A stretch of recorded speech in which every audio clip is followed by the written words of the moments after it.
히브리서를 읽다 보면은 그 히브리서를 기록한 히브리서 기자, 그 저자에 대해서 우리가 어떤 이미지, 어떤 형상을 만들어낼 수 있습니다.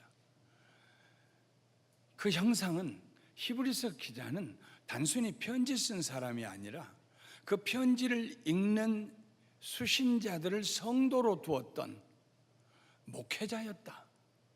목회자의 심정을 가지고 성도들을 사랑하는 마음으로 편지를 썼다 하는 것을 알게 됩니다.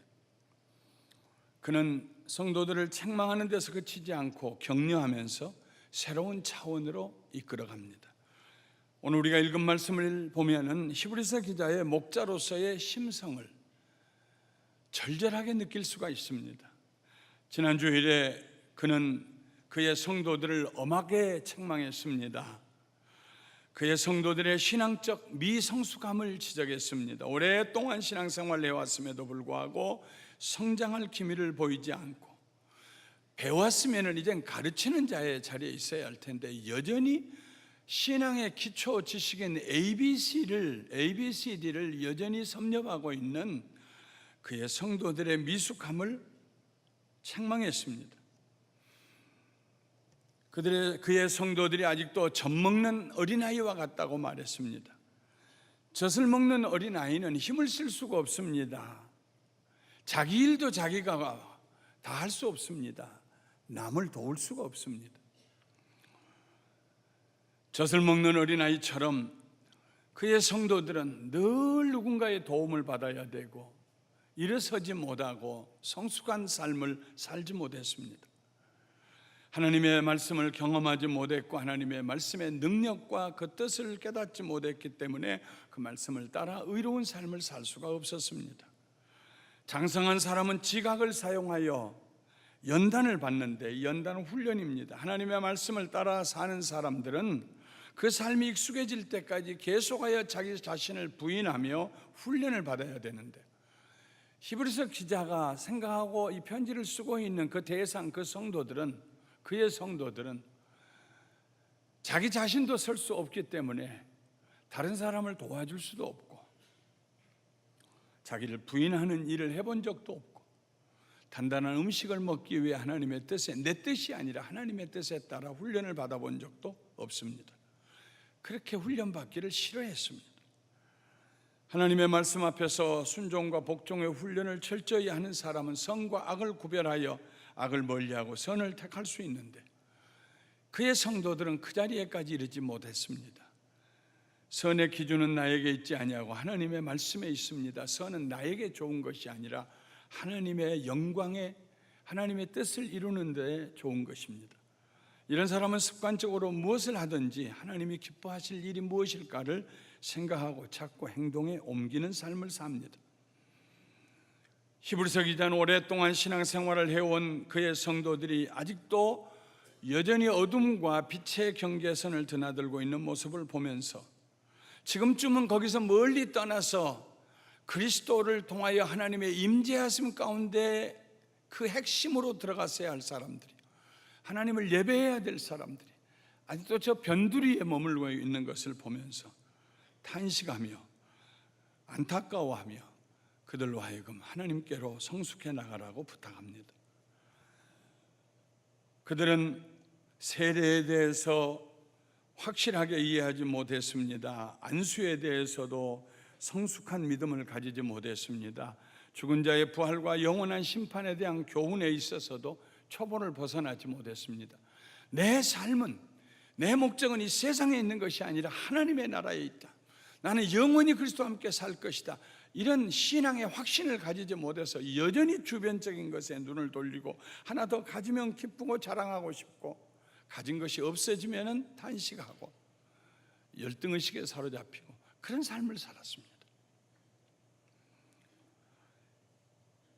히브리서 기자의 편지를 읽게 될 성도들은 이미 진리의 빛을 받았는데, 하늘의 은사도 맛보았는데, 성령의 충만함도 경험했는데, 하나님의 선한 말씀의 능력도 경험했는데, 이제 더 이상 하나님을 모른다고 부인할 수 없는 사람들인데, 하나님의 은혜에 대해서 나 처음 듣는 얘기라고 말할 수 없는 사람들인데, 이런 사람들이 앞을 향해서 계속 성장해 가지 아니하면은 그 자리에 머물러 있는 것이 아니라 뒤로 물러서게 된다. 그게 자연 이치라고. 타락의 길로 간다고. 한번 타락하면 다시 돌아올 길이 없다고. 히브리서 기자는 그의 성도들에게 경고를 줍니다. 만일 히브리서 기자가 이쯤에서 그의 경고와 권면의 주제를 끝마치고 다른 주제로 넘어갔다면 그의 성도들은 두고두고 그의 글을 읽고 마음이 개운치 않았을 것입니다. 그럼 우리가 구원받았다는 얘기인가? 구원받지 못했다는 얘기인가? 우리에게는 희망이 없는가? 여러 가지로 마음이 착잡했을 것입니다. 근심과 두려움에 머물러 있게 되었을 것입니다. 그러나 히브리서 기자의 의도는 그의 성도들을 두렵게 하는 것이 아니었습니다. 예수님께서 그에게 맡겨주신 주의 양떼를 기르는 목자로서 그는 그의 성도들을 격려하고 일어나서 성장하도록 하는 것이 목적이었습니다. 그래서 그의 음성을 부드러운 톤으로 바꿉니다. 그리고 위로와 격려의 말씀을 하기 시작합니다. 그것이 오늘 우리가 읽은 히브리서 6장 9절 이하의 말씀입니다. 사랑하는 자들아, 우리가 이같이 말하나 너희에게는 이보다 더 좋은 것 곧 구원에 속한 것이 있음을 확신하노라. 사랑하는 자들아, 이 말은 히브리서 전체에서 여기 한 번 나옵니다. 무슨 말을 자주 하면 그 말의 가치가 좀 떨어지잖아요. 히브리서 기자는 그 전체의 편지에서 사랑하는 자들아 라는 말을 여기 한 번 사용합니다. 그만큼 무게를 두었습니다. 가치를 두었습니다. 히브리서 기자가 하려는 말의 뜻은 이런 것입니다. 내 사랑하는 형제 자매들이여, 내가 당신들을 사랑하지 않았다면 이런 말을 하지도 않았을 것입니다. 그러나 내가 사랑하기 때문에 여러분들에게 이 경고와 권면을 한 것입니다. 성장하지 않는 믿음은 퇴보합니다. 훗날 여러분들이 통곡하며 후회하는 것보다는 내가 지금 여러분들의 마음을 잠시 아프게 하는 것이 약이 될 것 같아서 제가 그렇게 얘기한 것입니다. 사랑하는 마음으로 잠시 여러분을 책망한 것입니다. 그러나 진실을 얘기하자면, 내 본심을 얘기하자면 나는 여러분들이 다 구원받은 것에 대해서 의심하지 않습니다. 이런 얘기입니다. 히브리서 기자는 그의 성도들이 구원받았다는 증거를 그들의 행위에서 발견했습니다. 이 말은 행위로, 선한 행위로 그들이 구원받았다는 말이 아닙니다. 구원받은 자의 삶에 나타난 행위가 그가 구원받았음의 증거가 되었다는 말입니다. 하늘나라의 시민이 되고 예수 믿고 하나님의 자녀가 되었으면, 구원받았으면 그 사람의 삶의 행위가 반드시 하나님의 자녀다운 행위가 나올 거라는 말씀입니다. 요즘은 점점 엄격해졌습니다만 옛날에는 멕시코에 갔다가 티juana를 건너갔다가 깜빡 잊고 시민권을 안 가져갔다든지 영주권을 안 가져갔다든지 그럴 때에는 국경의 수비대 거기 일하시는 분들이 물어보는 질문이 있었습니다. 나는 시민권자입니다 하면은 어디서 시민권을 받으셨습니까? 그때 서약한 내용이 무엇입니까? 몇 가지 이런 얘기를 물어보면 벌써 그 말이 사실인 것이 드러나거든요. 그럼 웃으면서 웰컴 홈 그러면서 들어가라고 그랬어요. 요즘에는 좀 더 엄격하게 돼서 그렇게 안 할 것입니다. 하나님의 자녀가 되었다면 자녀다운 행위가 뒤따라와야 되는 거예요. 용서할 수 있고 사랑할 수 있고 섬길 수 있고 겸손하고 세상 사람들에게서 찾아볼 수 없는 행위가 그에게 따라옵니다. 히브리서를 받아볼 그 성도들은 하나님의 이름을 위하여 나타낸 사랑으로 성도를 섬겼습니다. 그들이 성도를 섬기는 그 섬김은 내가 좋아하는 사람 섬기는 것이 아닙니다. 내가 좋아하는 사람 불러다가 집에서 밥 먹는 것이 아닙니다.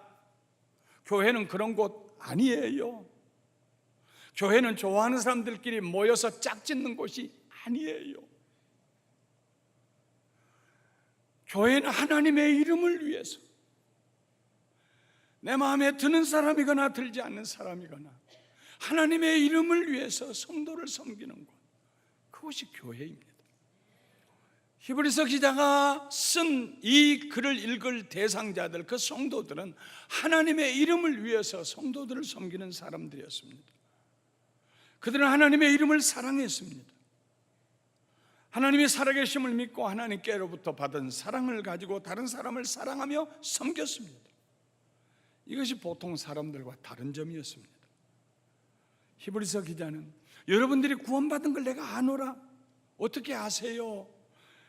여러분들이 입술로만 고백할 뿐만 아니라 삶이 변화되고 행동이 새로워진 걸 보면은 구원받은 확신을 내가 가집니다. 그러면서 히브리서 기자는 첨언해서 더해서 이렇게 말합니다. 우리가 간절히 원하는 것은 너희 각 사람이 동일한 부지런함을 나타내어 끝까지 소망의 풍성함에 이르러 게으르지 아니하고 믿음과 오래 참음으로 말미암아 약속들을 기업으로 받는 자들을 본받는 자 되게 하려는 것이니라. 히브리서 기자는 너희 각 사람이라고 부릅니다. 아마 여백이 좀 있다면은 그 성도들의 이름을 하나하나 다 불렀을 것입니다. 그 이름을 다 기억하고 있어요. 그 모습을 다 기억하고 있어요. 너희 각 사람, 목회자로서 히브리서 기자의 마음속에는 성도들이 다 들어와 있었습니다. 지난주일 히브리서 5장 11절부터 6장 8절의 말씀을 본문으로 해 제가 설교할 때 굉장히 강한 설교를 했습니다. 히브리서 기자가 얘기한 것처럼 엄한 설교를 했습니다. 우리 교육자 중에 한 분이 목사님은 어떻게 그렇게 강한 설교를 그렇게 부드럽게 하실 수가 있어요? 제가 대답했습니다. 이유는 한 가지입니다. 내가 내 성도님들을 사랑하기 때문입니다.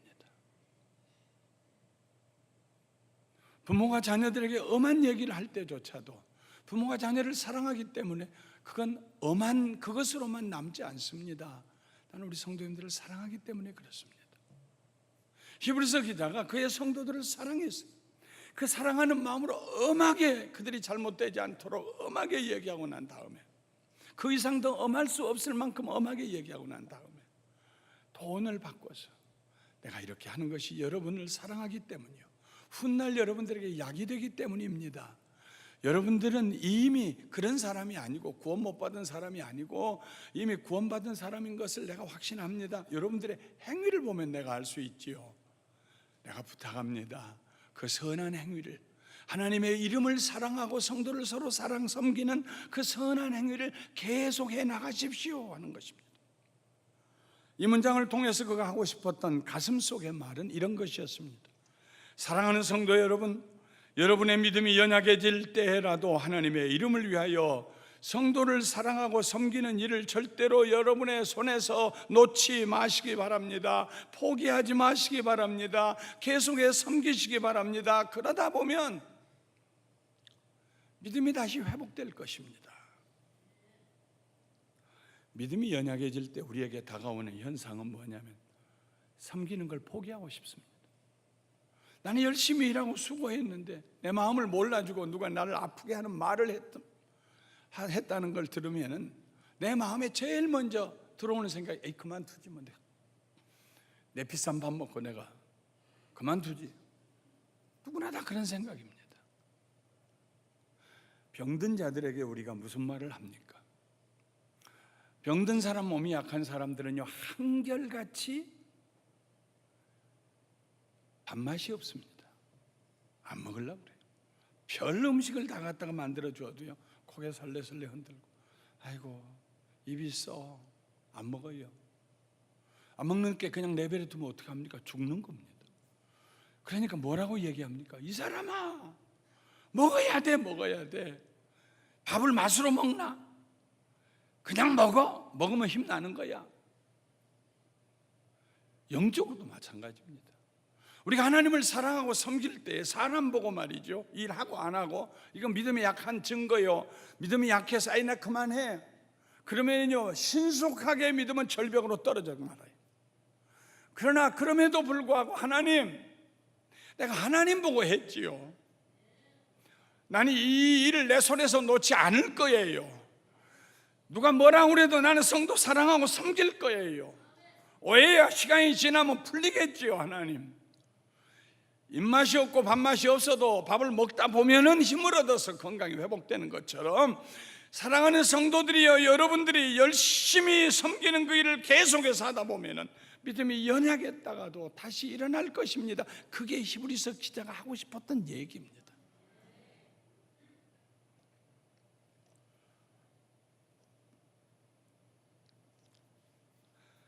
눈물을 흘리면서라도 섬기다 보면은 다시 영적으로 기력이 회복이 됩니다. 그것이 위대한 영적 승리입니다. 한 교회에 속한 성도님들이 그런 영적인 성숙함을 가지고 있다면 그 교회는 대단히 건강한 교회입니다. 우리들보다 앞서간 믿음의 선배들은 그렇게 승리의 삶을 살았습니다. 그들은 열악한 환경에서도 성도 섬기는 일에 게으르지 않았습니다. 포기하지 않았습니다. 그들의 믿음은 반딧불처럼 잠깐 여기서 반짝 저기서 반짝하는 믿음이 아니었습니다. 오래 참고 견디는, 지그시 참고 견디는 그런 믿음이었습니다. 그런 사람들 있잖아요. 반딧불처럼 반짝반짝 금방 목숨이라도 내놓을 것처럼. 그런데 어느 순간에 보면 사라져서 캄캄해요. 그러나 좀 모자란 것 같고 좀 서투른 것 같지만 자기 자리를 지키고 지긋한 사람, 오래 참고 견디는 사람, 하나님의 나라는 그런 사람이 진정한 일꾼입니다.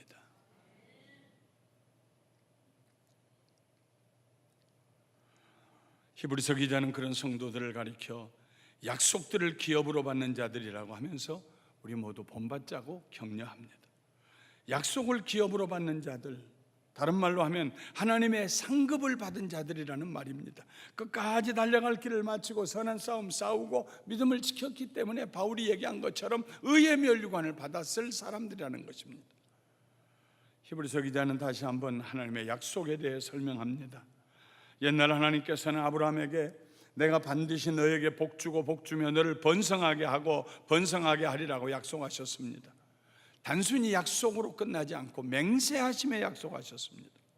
고대 사회에 있어서 맹세는 모든 다투는 일, 모든 애매모호한 사건, 모든 미래가 불투명한 약속에 대한 최후의 확정이었습니다. 이 최후의 확정이라는 말은 고대 사회 헬라 시대에서 자주 사용하는 이디옴, 관용구입니다. 이 관용구는 애굽의 사회에서 나온 관용구입니다. 그 말의 뜻은 이런 것입니다. 자, 내가 약속합니다. 내가 이 약속을 반드시 지키겠다고 맹세합니다. 그럴 때 그 맹세가 최후의 확정이 되는데 그 말은 수백 년이 지날지라도 반드시 내가 그 일을 이루겠습니다 하는 그런 맹세입니다. 최후의 확정이란 말 자체를 문자적으로 우리가 해석하면은 수백 년이 지나도 반드시 이룰 일, 이런 뜻입니다. 그러니까 하나님께서 아브라함에게 약속하시고 그 약속을 맹세하셨을 때 그 맹세는 최후의 확정이 되셨습니다. 영원한 맹세, 끝까지 그 약속을 이루시겠다는 맹세가 되었습니다.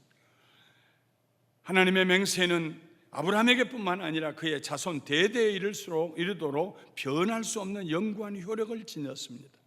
하나님의 약속과 맹세, 이 두 가지, 하나님께서 거짓말하실 수 없는 두 가지 변치 않는 절대적인 요소들입니다. 하나님께서 그의 약속과 맹세가 절대로 변하지 아니하는 것을 아브라함에게 보여주고 싶으셨습니다. 내가 너에게 약속한다. 이 약속은 변할 수 없는 약속이다. 그런데 뭘로 그것을 아브라함에게 보여줄 수 있겠습니까? 저 산에 있는 바위를 보아라. 영원히 변치 않을 내가 저 바위로 맹세하고 너에게 약속한다 그러시겠어요? 오랜 세월 지나면 바위가 흙이 될 터인데 내가 저 하늘을 두고 너에게 맹세한다 그러시겠어요? 때가 되면 종이처럼 말려갈 날이 올 것인데 저 하늘이 뭘 두고 하나님이 맹세하시겠어요? 영원히 변치 않는 것이 뭐가 있어요? 우리 주변에 영원히 변치 않는 것이 뭐가 있습니까? 젊음도 변하고 우정도 변하고 내가 가진 것도 변하고 기억도 변하고 세상에 변치 않는 게 뭐가 있어요? 하나님이 뭘 두고 맹세하시겠어요? 그래서 하나님께서 영원히 변치 않는 자기 자신을 두고 맹세하셨어요. 하나님 자신을 두고 맹세하셨어요. 변치 않으실 분은 하나님밖에 안 계시기 때문에. 물론 구태 하나님께서 그가 약속하신 것을 맹세하실 필요는 없었습니다. 아브라함이 하나님의 약속의 말씀을 듣고 맹세해 주셔야 제가 믿을 수 있겠는데요, 이렇게 얘기하지도 않았습니다. 그럼에도 불구하고 하나님께서는 그 약속을 기업으로 받는 자들에게 그들이 믿을 수 있도록 그의 계획과 의도하심과 선한 목적이 절대로 변하지 않을 것이라는 최후의 확증을 주시고 싶으셔서 하나님 자신을 위해서 맹세한 것이 아니라 그의 약속을 주신, 약속을 받은 그 사람들을 긍휼히 여기고 그들의 연약함을 아시기 때문에 그들로 하여금 끝까지 그 약속을 붙들게 하기 위해서 하나님 맹세하신 것입니다. 그 자신을 두고 맹세하신 것입니다. 하나님의 맹세의 동기는 하나님의 자비하신 성품에 있습니다. 약속을 두고 맹세했다는 말은 그 약속이 성취될 때까지 어느 정도의 시간이 필요하다는 말입니다. 오늘 그 약속 지키려면 구태여 맹세할 건 뭐 있습니까? 일정한 시간, 기다려야 되는 시간, 기다리기가 쉽지 않은 그런 시간이 필요하기 때문에 맹세한 것입니다. 하나님께서 아브라함에게 내 자손이 이제 하늘의 별수와 같이 많을 것이라고 약속하셨습니다. 그리고 아브라함은 그 약속이 이루어지는 첫 번째 아들을 얻는데 25년이 걸렸습니다. 그가 이삭을 낳았지만은 그러나 이삭 하나를 통해서 갑자기 하늘의 별수와 같은 자손이 그에게 온 것은 아닙니다. 그 일이 이루어지기까지 또 오랜 시간이 걸렸습니다.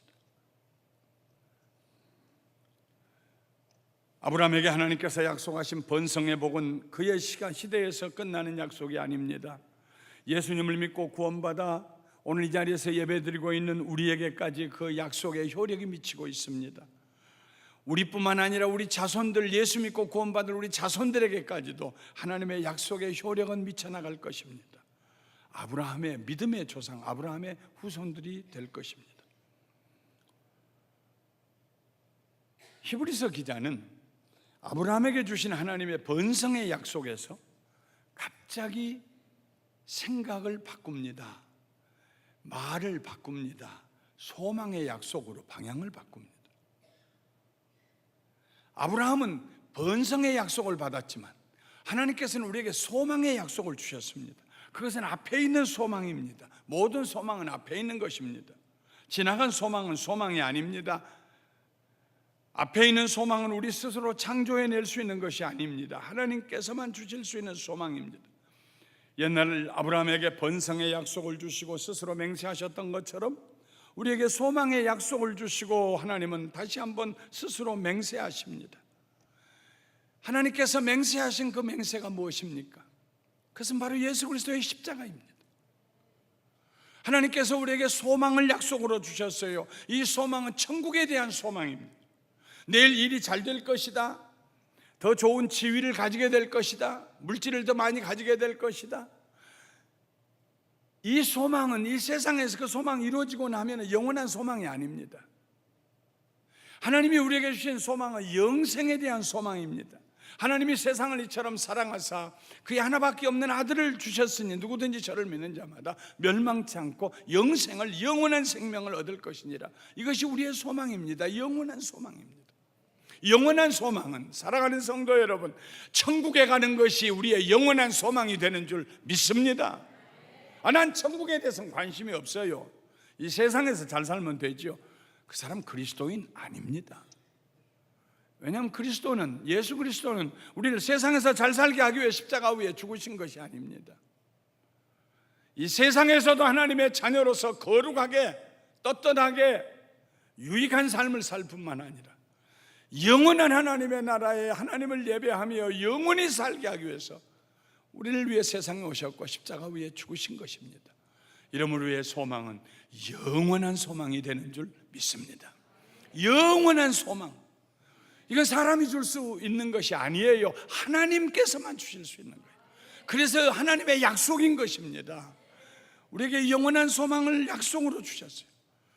그냥 약속만 하신 것이 아니라 맹세로 십자가로 하나님 자신이 맹세하신 것입니다. 아무도 우리를 구원할 수 없을 때 하나님께서 그 아들을 보내셔서 우리를 위한 대속제물이 되게 하셨습니다. 누구든지 저를 믿는 자마다 멸망치 않고 영생을 얻게 하셨습니다. 예수님의 십자가에서 흘리신 보혈은, 그의 깨어진 몸은, 그의 찢어진 살은 하나님께서 스스로 우리에게 세우신 하나님의 맹세가 되셨습니다. 봐라, 내가 너를 영원한 소망으로 인도하리라. 내가 그 맹세로 반드시 그렇게 하리라는 맹세로 내가 내 아들을 너희에게 보내고 내 아들을 십자가 위에서 너희 대신 죽게 했다. 그 말씀을 히브리서 기자는 예수님께서 멜기세덱의 대제사장의 반차를 쫓아서 그 순서가 되어서 그 대를 이어서 지성소에 들어갔다는 말씀으로 설명하고 있습니다. 멜기세덱은 세상 대제사장을 말하지 않습니다. 세상의 이스라엘의 대제사장들은요, 1년에 한 번 대속죄일이 되면은 짐승을 잡아 그 피를 가지고 성소를 지나 휘장이 가려 있는데, 텐트가 가려져 있는데 그 텐트 커튼을 열고 지성소 안으로 들어가서 지성소에 있는 언약궤에다가 그 피를 뿌리고 바르면서 이스라엘 백성들의 용서를 하나님께 구했습니다. 그러나 그 이후에는 그 자신도 지성소에서 성소를 통해 다시 밖으로 나와가지고 성전 밖에 머물러 있어야 됐어요. 그러나 예수 그리스도는, 우리를 위하여서 희생제물이 되시기 위해서 오신 예수 그리스도는 그 자신의 몸으로 하나님께 우리를 대신한 대속제물, 우리가 죽어야 할, 우리의 죄값으로 죽어야 할 그 대속제물, 죽음을 담당하시고 하나님께 나가실 때에, 마태마가 누가복음에 보면은 예수님이 돌아가신 운명하는 그 시간에 성소와 지성소를 가로막고 있던 휘장이, 커튼이 위에서부터 아래로 찢어졌다고 그랬습니다. 둘로 완전히 나눠졌다고 그랬습니다. 이 커튼은 얼마나 튼튼했던지 황소 2마리가 양쪽에서 잡아다녀도 찢어지지 아니하는 그런 휘장입니다. 예수님이 그 하나님과 인간 사이에 막힌 담을 뚫고 들어가셨어요. 그 담을 허셨어요. 예수님이 들어가심으로써 길을 만드셨어요. 내가 곧 길이요 진리요 생명이니 나로 말미암지 않고는 아버지께로 올 자가 없느니라 하시면서 들어가셨어요. 들어가신 예수님께서 다시 나오시지 않았습니다. 들어가셔서 하나님 보좌의 우편에 앉아 계십니다. 우리를 위해 기도하고 계십니다. 우리가 들어갈 수 있는 길이 되셨습니다. 사랑하는 성도 여러분, 소망의 약속을 받은 사람들은 예수님이 들어가신 그 길을 바라보고 예수님을 따라서 아버지 하나님께 가게 될 줄 믿습니다.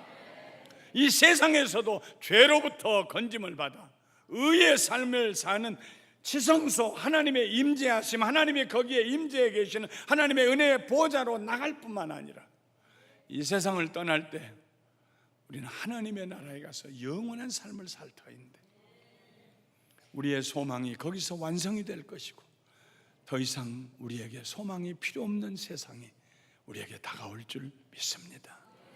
천국을 소망으로 삼는 사람들은요, 이 세상에 사는 삶이 질적으로 달라집니다.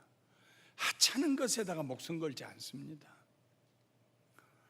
몇몇 사람 때문에 마음 상하기 때문에 나 못 살겠다고 하지 않습니다. 왜 못 살아요? 나는 하나님 나라 갈 사람인데 좀 있으면 없고 어떻고, 없으면 어떻습니까? 좀 부끄러움을 당했으면 어떻고, 좀 명예스러운 일을 좀 했으면 어떻습니까? 그것들은 다 하찮은 것들입니다. 일시적인 것들입니다. 영원한 것은 나는 그리스도와 함께 아버지의 나라에 가게 될 것입니다. 나는 이미 그 나라에 있습니다. 앞으로 내가 거기 갈 것입니다. 할렐루야. 이 영원한 소망, 이 소망에 대한 하나님의 약속, 그 약속을 우리에게 하시고 그 아들을 보내셔서 십자가로 맹세해 주신 하나님의 은혜.